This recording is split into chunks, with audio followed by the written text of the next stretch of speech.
Votre roman ce soir, dites-nous, Vengeance fatale, quel est le message que vous voulez véhiculer à travers ce roman? À travers ce roman, vraiment, je veux dédicacer un message de paix, surtout le pardon, pour dire à tout le monde, rien ne sert qu'on se fasse la guerre ou qu'on se tue entre nous, il faut toujours pardonner, parce que nous sommes tous les enfants du même continent, nous sommes tous africains, c'est le même sang noir qui coule dans nos veines, et peu importe d'où nous venons, nous sommes tous les enfants de la même patrie. Donc rien ne sert aujourd'hui de se faire la guerre, le pardon surtout est bien pour notre société, pour tout le monde.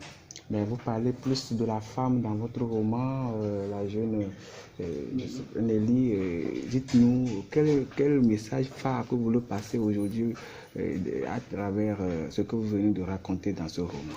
Alors, je voulais dire vraiment, surtout en particulier à mes jeunes sœurs, parce que je me dis aussi être une jeune fille, qu'il est temps qu'on se batte vraiment, parce que j'ai l'impression que la jeune fille africaine est en train de dormir.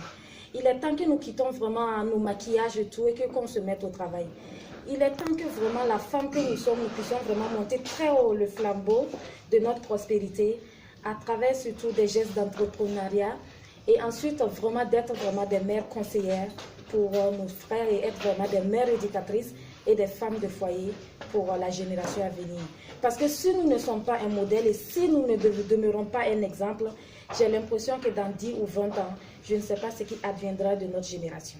Voilà, Vengeance fatale, la jeune Nelly, à travers sa vengeance, s'est fait victime elle-même. Qu'est-ce que vous recommandez à la place de la vengeance? À la place de la vengeance, j'ai toujours dit, il est toujours mieux de pardonner. Parce que le pardon, c'est grand, le pardon, elle est pur. Aujourd'hui, on ne va pas t'applaudir parce que tu as écrasé le pied d'un enfant parce qu'il t'a fait du mal. Au contraire, on te traitera de grand parce que tu as pardonné. Parce que le pardon, elle est très pure et surtout elle libère l'âme. Le 26 janvier, vous parliez sur Burkina 24. Vous disiez la littérature burkinabé là-bas est en chute. Est-ce qu'on peut parler de cette même situation ici au Togo et de la lecture, surtout au niveau des jeunes aussi? Oui, je peux dire à Lomé un peu ça va puisque j'ai sillonné. J'ai vu que les jeunes lisent, mais ils n'ont pas les moyens de s'approprier les romans. Il faut aussi que le gouvernement puisse vraiment jeter un clin d'œil aux écrivains togolais, afin d'inclure vraiment les écrits des Togo dans le manuel scolaire.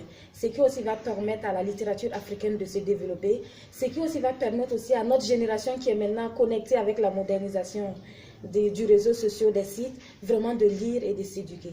Parce que lire, c'est grandir, c'est voyager et découvrir vraiment un monde nouveau sans même sortir de là où on est. Après Vengeance fatale, vous promettez quoi à vos lecteurs? Après Vengeance fatale, je promets un troisième ouvrage, Entre le désir et la passion. Dites-nous, 4 jours vous en suffit pour sortir cet opus. Comment jugez-vous votre propre performance? Je me dis que l'inspiration, elle est tout à fait naturelle. Elle vient de Dieu. Souvent, quand j'ai l'inspiration, je sais que je suis quelque part où je ne peux pas l'écrire. J'aime souvent prendre mon téléphone, j'enregistre. Arrivé à la maison, j'ai écrit, mais j'aime souvent écrire les soirs. Parce que quand je finis, j'aime toujours faire une petite séquence de ma journée. Et au fur et à mesure, j'aime vraiment recoller les morceaux. Mais pour vous, est-ce que c'est facile d'écrire? Ça va, hein. Oui, il est permis à tout le monde d'écrire. Quand on le veut, on le peut. En fait, on écrit et surtout, on aura toujours des gens qui vont nous coacher, qui vont nous encadrer, qui vont toujours donner les normes à suivre pour que le livre soit vraiment parfait. Voilà. Merci à vous.